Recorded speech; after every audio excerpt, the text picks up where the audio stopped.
Lawrence gang की ओर से धमकी देने का यह मामला थमने का नाम नहीं ले रहा है। आज फिर से ज़ीशान सिद्दीकी को, सलमान खान को धमकी मिलती है। न केवल उनको बल्कि आप खुद भुक्तभोगी हैं, आपको भी धमकी ये मिलती है। अलग अलग नंबर से फोन कॉल्स आते हैं, क्या कहेंगे इस पर आप? देखिए, नमस्कार। मैं धनतेरस की ढेर सारी शुभकामनाएं आपको भी, दीपावली की मुबारकबाद आपको और पूरे परिवार को, सबको। आपको भी। मैं किसी निजी जिंदगी के बारे में मुझको नहीं पता, ना मेरा कोई निजी दुश्मनी, ना मुझे कोई लेना देना है। मैं कई बार कह चुका हूं और आप मेरे बारे में जानते हैं कि सदन हो, सदन के बाहर हो, जो चीज़ें हमें अच्छा लगता है कि ये ह्यूमन नेचर के लिए है, संविधान और लोकतंत्र को ये व्यवस्थित करेगा और सच्चाई के साथ चलने की ज़रूरत है, तो मैं वही बात बोलता हूँ।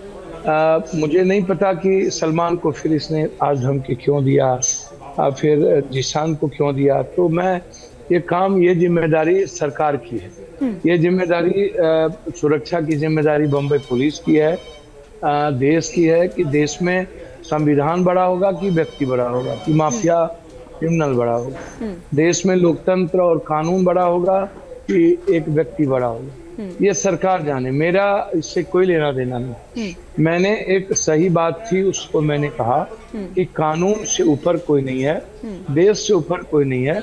और ये बात मैंने जब करनी सेना के लोग मरे थे तब भी, जब भी इस तरह की घटना घटित होती है तो सबसे पहले पप्पू यादव वहां जाते हैं। तो जहां तक मेरा सवाल है तो हम उसकी चिंता नहीं करते, हम तो लगातार लोगों के बीच हैं। आप देख ही रहे हैं, आप इतने बड़े कई बार 10 बार 12 बार विभिन्न कॉर्नर से, रात भी 1 बजे मलेशिया से धमकी आई कि जहां हो, झारखंड में हो, जहां हो वहीं मार देंगे। नहीं तो लेकिन ये क्यों, आपने कहा कि सलमान को और ज़ीशान सिद्दीकी को धमकी मिल रही है, उस बारे में आप कुछ नहीं कहेंगे, ठीक है, लेकिन आपको जो धमकी मिल रही है उसके पीछे का कारण आप क्या देखते हैं? क्या आपका वो ट्वीट जो आपने उस ट्वीट में कहा था, क्या उस एक्शन का रिएक्शन एक तरह से देखें? नहीं, देखिए, मैं एक बात आपको मैं बता दूं कि सलमान या ज़ीशान नागरिक ही है ना इस देश का। मैंने कहा कि धमकी यदि दी जा रही है तो ये जिम्मेदारी सरकार की है, ये लड़ाई उनकी और उनके बीच की है। सरकार उनको बचाना चाहती है, मरवाना चाहती है, या सरकार सुरक्षित रखना चाहती है। कानून क्या करेंगे, न्यायालय क्या करेंगे, सो मोटो नोटिस लेते हैं या नहीं लेते हैं। लेकिन जहां तक मेरा सवाल है, मैंने एक ट्वीट जो सच्चाई का था मैंने वो किया। ट्वीट के बाद लगातार चीजें, फिर इतने बड़े घटना के बाद हम बम्बई भी गए। ज़ीशान मेरे परिवार की तरह था, मैं उससे मिला भी, सलमान जी से मेरी बातचीत भी हुई, मैं अन्य लोगों से भी मेरी बातचीत। क्या बातचीत हुई आपकी? क्योंकि कहा तो ये भी जा रहा है कि सलमान खान ने मिलने से ही मना कर दिया था आपसे। नहीं, अब पहले तो मुझे समझ में नहीं आई भैया, हम दोनों आदमी की बातचीत हुई। हम तो 2 बजे ज़ीशान से मिले और उस रात हमारे और सलमान जी के साथ डिनर भी था। क्योंकि पूर्णिया आना था, दूसरे दिन हमारी बैठक थी, इसीलिए हम पूर्णिया आ गए। तो आप जरा पूछ ले उनसे सब। देखिए, जो लोग बड़ी बड़ी बात करते हैं ना, उनसे कहिए बड़ी बात ना करें। वो यदि हिम्मत और ताकत है तो सच्चाई बोले, सच्चाई के रास्ते चले। हमारे लिए चिंता सुरक्षा नहीं है, हम अपना दायित्व, क्योंकि कोई व्यक्ति कहीं से कॉल आ रहा है, गलत हो रहा है, तो कानून के दायरे में रह के अपनी बात तो कहीं रख देनी चाहिए ना।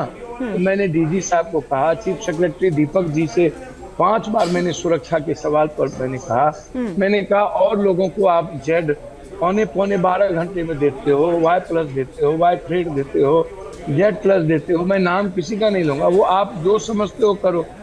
मैंने उसमें ये भी कहा कि क्या विपक्ष को जिंदगी विपक्ष की नहीं होती है? क्या सही बोलने वाले गलत लोगों के खिलाफ लड़ने वालों के लिए कोई जिंदगी नहीं है? तो मैंने मुख्यमंत्री जी के ओएसडी से भी मुलाकात करने का प्रयास किया। तो क्या मुख्यमंत्री से मुलाकात हुई आपकी? आपने इधर केंद्र को भी लेटर लिखा था, मुख्यमंत्री से भी मिलने का समय मांगा था।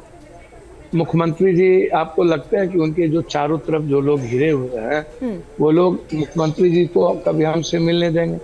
इतने अच्छे लोग हैं भैया। ठीक है, उनको पसंद नहीं है विपक्ष या हम सही बोलते हैं, पसंद नहीं है। डीजी साहब से 2 बार हमने बातचीत की, आईजी हेडक्वार्टर से हम 4 बार बातचीत किए, चारों एसपी को मैंने डिटेल भेजा, कनाडा की चीज भेजी, एक बार नहीं कई बार आया, कहाँ कहाँ से आया मैं, सारी बात तो मैंने बोल दिया है। एक बार उस पर बार बार जाना उचित नहीं है, लेकिन जब इन लोगों ने कोई गंभीरता से नहीं ली तो हम चुप हो गए, स्थिर हो गए, अपना काम कर रहे हैं। हमारी हम तो आज अभी लिख करके दे दिए कि भैया जो सुरक्षा मेरे पास है वो भी आप एमपी वाला भी ले जाओ, मेरी सुरक्षा मेरी जनता कर लेगी, मेरे साथ रहने वाले लोग कर लेंगे और भगवान कर लेंगे। पप्पू जी, आपकी सुरक्षा हमें नहीं चाहिए। आपको पूर्णिया का शेर कहा जाता है। एक 90 का वो दशक था जब आपकी तूती बोलती थी, महान मतलब डॉन के नाम से आपको जाना जाता था उस वक्त। फिर वही बात आप नहीं, पर क्या मैं जानना चाह रही हूँ कि पूर्णिया के शेर को क्या डर लग रहा है आज? जो आदमी, क्योंकि देखिए 3 घंटे की बात कह रहा है वो कह रहा है कच्चा चबा जाऊंगा, और अगर तुम निकलते हो तो तुम्हारे पीछे गाड़ियां ना आए तो बताना। वो इस तरह धमकी दे रहा है आपको, क्या डर लग रहा है? तो सुनिए, मेरी बात सुनिए ना, अच्छी बात करनी चाहिए। जो आदमी पूरी दुनिया की अकेला मदद करता हो, कोई और मदद करने वाला हो देश में तो उसका नाम बता दीजिएगा। कोरोना में हो, बाढ़ में हो, हर घटना में हो, पहले जाता हो। सदन के भीतर किसी भी सवाल पर सबसे ज्यादा, चाहे आपका बिंदु हो, चाहे प्लेन का बिंदु हो, चाहे मेडिकल का हो, चाहे किसी भी चीजों का हो, खाद का हो, बीज का हो, पप्पू यादव उठाता है। चाहे ब्लॉक सिस्टम का हो, चाहे पटना में सब सो जाता हो। ये तो आपने आज के दौर की बात कर ली ना, लेकिन मैं 90 के दौर की बात कर रही हूँ। वो एक्सटॉर्शन, वो रंगदारी, वो मर्डर जैसे मामले, ये मामले भी रहे हैं। तो इसीलिए मैं जानना चाह रही हूँ कि क्या उस डॉन को आज डर लग रहा है जब उनको कच्चा चबाने की बात हो रही है? आप क्या उन इलाकों में, क्योंकि आपके 9 ठिकाने गिनवा दिए उसने कहा कि घूम कर दिखाओ, पूर्णिया में घूम के दिखाओ जरा। सुनिए ना, आप शायद मैं बहन बोल दिया, आपको गलती तो नहीं किया ना, मैं आपको रेस्पेक्ट करता हूँ। और मेरे पास 9000 बीघा जमीन था ना, जो आपके पास नहीं होगा। और सारे जितने देश के पत्रकार कभी भी कहीं बीमार पड़े, कुछ भी हुए, तो मैं भाई की तरह और बहन की तरह खड़ा रहा हूँ। दादा पर दादा को आप याद कीजिए, हम लोग, मैंने तो उससे इनकार ही नहीं किया पप्पू जी, मैंने उससे इनकार ही नहीं किया। और इसीलिए तो मैंने कहा कि देखिए, आपको पूर्णिया का शेर अगर कहा जाता है तो यूं ही नहीं कहा जाता ना। नहीं, मैं शेर तेर नहीं हो भैया, हम गीदड़ हैं, हमको गिदरे रहने दीजिए, हमको शेर नहीं बनना है। हम आनंद मार्गी हैं, हम फिलॉसफी आध्यात्मिकता को जानते हैं और हम डरते नहीं, हम मरने से नहीं डरते। हमको न भगवान से डर है, न धरती पर किसी से है। वो कह रहा है, वो 9 ठिकाने गिनवा दिए, आपके दफ्तर से लेकर, आपके घर से लेकर, आप जहां जहां। तो सुनिए, हाँ, जी, मेरी उनकी जो जिम्मेदारी है वो करेंगे। मैं आज अपने क्षेत्र में हूँ, क्षेत्र जा रहा हूँ।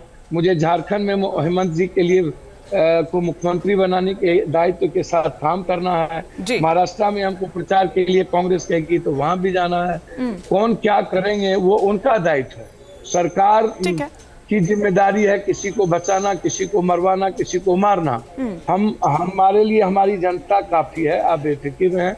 और दूसरी बात, मैं एक बात बता दूं हाथ जोड़ करके, मेरे जीवन में ना मैं कभी ताकत, आप उठा के देख लो, आप ही लोग 5-5 बार हमको अवार्ड दिए हो, 2-2 बार लोकसभा का अवार्ड मिला हुआ है। हमको कोई लेना देना नहीं है। एक सच थी, मैंने उसको ट्वीट किया। मुझे किसी के निजी जिंदगी में दखल नहीं देना है, मुझे कोई मतलब नहीं है। आगे भी जो सच्चाई होगा उसको मजबूती के साथ बोलेंगे।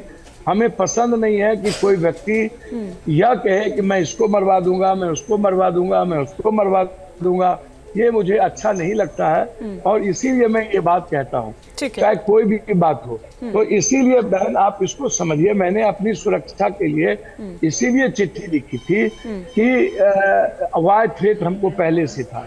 ऐसे 7 बार हम एमपी हैं, जिसमें 5 बार इंडिपेंडेंट एमपी है और 5 बार में आज तक दोबारा कोई इंडिपेंडेंट एमपी इस कंट्री में नहीं है। और हम 5 बार इंडिपेंडेंट एमपी हमको मौका मिला। तो ये दुनिया का पहली हिस्ट्री मैं ही हूँ। नहीं, बिल्कुल आपकी बात ठीक है, लेकिन मैं वापस एक बार, हालांकि मैं पूछ चुकी हूँ आपसे, लेकिन वापस एक बार फिर से मैं लौटती हूँ उसी सवाल पर। सलमान खान, क्योंकि उनको लेकर, उनको सपोर्ट करने को लेकर आपने वो ट्वीट किया, आपने कहा उनसे बात भी हुई, उनके साथ डिनर का भी आपका कार्यक्रम था।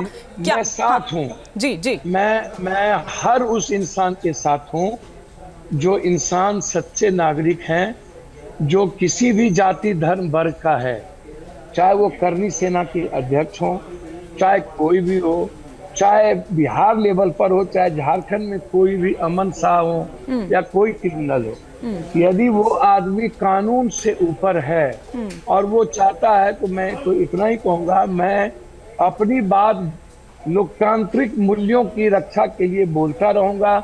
जिसको मारना है, मरवाना है, मरवाते रहे। जिम्मेदारी सरकार की है। सलमान को यदि आज फिर धमकी दिया है मारने के लिए, तो मेरा मोरल राइट बनता है कि मैं नैतिक तौर पर हर उस नागरिक के साथ खड़ा रहूंगा जिसको गलत आतंक पैदा करना चाहेगा, चाहे कोई नेता हो, चाहे कोई सिस्टम हो, चाहे कोई पदाधिकारी हो, चाहे कोई माफिया हो। फिर मैं अंत में कह रहा हूं कि मेरी निजी दुश्मनी किसी से नहीं है। मैं किसी के निजी जिंदगी में दखल नहीं दूंगा। लड़ाई जिसकी है वो लड़े, सरकार की जिम्मेदारी है। ठीक है। मैं सरकार को जगाऊंगा। मैंने सरकार को लिख दिया है कि हमें सुरक्षा आपकी नहीं चाहिए। आप हाथ जोड़कर हम पर कृपा ना करिए। आप अपनी सुरक्षा ले जाइए, जनता मेरी सुरक्षा कर लेगा। मुझे मारने वाला और बचाने वाला ये कोई डेस्टिनी, कोई क्रिएटर है जो अब वो जाने। मैं अपना काम करता रहूंगा, कर रहा हूं। जिसको मारना हो मार दो।